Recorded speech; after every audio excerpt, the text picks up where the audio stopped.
This teaching describes the Septennial Torah cycle. Our Father operates in patterns and cycles. The day completes a cycle every 24 hours. The moon completes a monthly cycle every 29 to 30 days. The sun completes one cycle every 12 to 13 moons in a year. Cycles are consistent and reliable patterns that are repeated on a regular rotation. Leadership from the House of Yasharel in the past established Torah reading cycles to educate people regarding the laws of our Father written by the prophet Moshe. There is no law in the Torah that specifically requires people to read the Torah over a certain period of time. It is good to read the law often because it is our spiritual food. The laws of our Father do not dictate our behavior every waking moment of our lives. He gives us freedom to express our love for Him. If a wife called her husband and told him to bring home a bouquet of flowers to her, would that bouquet bear any significant meaning? No, because she told him to do it. However, if her husband did it spontaneously, it would be far more meaningful. The gift illustrated that she was on his mind and that he wanted to make her feel special. Our Father gives us this freedom to express ourselves. If He commanded us to read the Torah over a year, He would never know if it was truly our desire to do so. He is not our slave master. He is our loving husband. For these reasons, the Torah reading cycles are suggestions which leaders have organized that allow us to show our love for our Father and His Word. They are completely voluntary. Torah reading cycles also help us develop habits of righteousness. Reading His Word regularly is a good idea. It is our Father's primary means of communication with us. Leaders in the House of Yasharel have to set an example. Judges judge according to the laws. Kings rule according to the law. Priests teach the law. These roles require a much greater understanding of the law. How can one fulfill these roles and responsibilities without knowing and understanding the law? The kings of Yasharel are instructed to write their own copy of our Father's laws. Devarim 17:18 says, "And it shall be when he sits upon the throne of his kingdom, that he shall write him a copy of this law in a scroll out of that which is before the priests, the Levites." Kings are instructed to read the law all the days of their lives. "And it shall be with him, and he shall read therein all the days of his life, that he may learn to fear Yahuwah his Elohim, to keep all the words of this law and these statutes to do them. That his heart be not lifted up above his brethren, and that he turn not aside from the commandment to the right hand or to the left, to the end that he may prolong his days in his kingdom, he and his children in the midst of Yasharel." Devarim 17:19-20. Messiah Yahusha is a king and obeys his Father's instructions.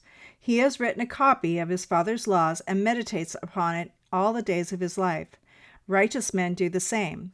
Tehillah 1:2 says, "But his delight is in the law of Yahuwah, and in his law does he meditate day and night." Meditating on our Father's law day and night is a habit of a righteous man. It is one of his characteristics. Kings are expected to be righteous men. Queens are expected to be righteous women. We are reliant upon our leadership to know the law so they can implement the law in society and maintain order. If leaders do not know the law, how can they fulfill this responsibility? The law is read to the house of Yasharel every 7 years. Devarim 31:9-11 says, "And Moshe wrote this law and delivered it unto the priests and the sons of Levi, which bear the ark of the covenant of Yahuwah, and unto all the elders of Yasharel. And Moshe commanded them, saying, At the end of every 7 years, in the solemnity of the year of release, in the Feast of Tabernacles, when all Yasharel is come to appear before Yahuwah your Elohim, in the place which he shall choose, you shall read this law before all Yasharel in their hearing." Testimony says that Messiah Yahusha would go to the synagogue every Shabbat. It was his custom. He also participated in the readings from the law and the prophets. Luke 4:16 says, "And he came to Nazareth, where he had been brought up, and as was his custom, he went into the synagogue on the Shabbat day and stood up for to read." Kings are to write a copy of the law for themselves and read it every day of their lives. This is a good idea for queens as well. Righteous men and women meditate on the law day and night. The law is read aloud every 7 years during the Feast of Sukkot or Tabernacles in the year of release to the whole house of Yasharel. Messiah Yahusha read from the law and prophets every Shabbat, which is at least weekly. During the reign of King Jehoshaphat, the priests were teaching the law to the people from city to city. 2 Chronicles 17:9 says, "And they taught in Yehuda, and had the scroll of the law of Yahuwah with them, and went throughout all the cities of Yehuda and taught the people." This is a role and responsibility of the priests. Malachi 2:4-7 confirms this. "And you shall know that I have sent this commandment to you, that my covenant might be with the sons of Levi, says Yahuwah of hosts. My covenant of life and peace was with him, and I gave it him that he might reverently fear me, and that he might be awestruck at my name. The law of truth was in his mouth, and iniquity was not found in his lips. He walked before me, directing his way in peace, and he turned many from unrighteousness. For the priest's lips should keep knowledge, and they should seek the law at his mouth, for he is the messenger of Yahuwah of hosts." Levite priests organized a Torah reading cycle in order to teach the house of Yasharel the law of Moshe. The priests in Babylon organized an annual Torah cycle. They divided the law of Moshe into segments called parshas and paired them with readings from the Hebrew prophets. This is the most common cycle still in use today.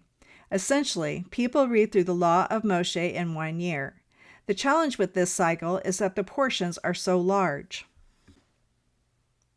For example, the first portion in the annual Torah reading cycle is Bereshit 1:1 through 6:8. This includes the creation account, Cain and Abel, and the first part of the flood.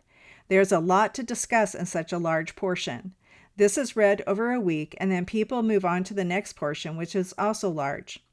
The annual Torah cycle is a good place to start so that people who are newly awakened can become familiar with the content of the Torah overall. Priests who had returned to Yehuda after the exile organized a triennial cycle read over 3.5 years. It is really a septennial cycle in which 2 triennial cycles are read back-to-back, totaling 7 years, starting and ending on the Feast of Tabernacles. The priests in Yehuda assigned different readings from the prophets with their parshas. The portions are much smaller and allow for deeper study, but it does take 3.5 years to read through the law. The Torah portions in the Septennial Torah cycle are much smaller. For example, the first Torah reading is Bereshit 1:1 through 2:4. The focus is completely on the creation account. This allows students of Scripture ample time to study the underlying Hebrew and its relationship to other parts of our Father's Word. There is much to be learned just in this one portion. This is the method we use because this is the cycle our Messiah used in his day. Messiah Yahusha was reading the triennial cycle because the portion he read from the prophets in the book of Luke is in the triennial cycle. Yeshayahu 61:1-2 is not read in the annual cycle even to this day. Here is the passage. "And there was delivered unto him the scroll of the prophet Yeshayahu. And when he had opened the scroll, he found the place where it was written, The Spirit of Yahuwah is upon me, because he has anointed me to preach the good news to the poor. He has sent me to heal the brokenhearted, to preach deliverance to the captives, and recovering of sight to the blind, to set at liberty them that are bruised, to preach the acceptable year of Yahuwah." This is found in Luke 4:17-19. Because Yahusha read the septennial cycle, we read the same cycle. We follow his example. He was resurrected from the dead and sitting on the right hand of our Father. If we want the same results, then we ought to do what he did. We have organized the Torah portions in 175 segments that extend over 3.5 years.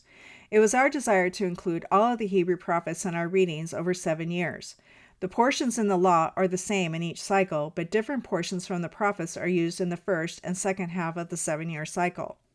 On our website, we have Torah studies organized for each portion in the Septennial Torah cycle, as well as suggestions from other teachings. Some groups of people pair portions from the eyewitness accounts with the Torah and prophet portions. We opted not to do this, but rather included references from the eyewitness accounts in our studies. For example, we may focus on the concept of a door in the Torah portion. This allows us freedom to refer to Matthew 7:21 through 23 or Yochanan 10:7 through 18. We are not bound by a regularly scheduled reading pattern. We encourage people to show a relationship between the Torah and the eyewitness accounts. Shemot 19:5 through 6 says, "Now therefore, if you will hear and obey my voice indeed, and keep my covenant, then you shall be a peculiar treasure unto me above all people, for all the earth is mine. And you shall be unto me a kingdom of priests and a set-apart nation. These are the words which you shall speak unto the children of Yasharel." The house of Yasharel has roles and responsibilities to the nations. Priests teach the law. If we are to teach it, then we need to know it. If you would like to learn more, please visit us at ourfathersway.com.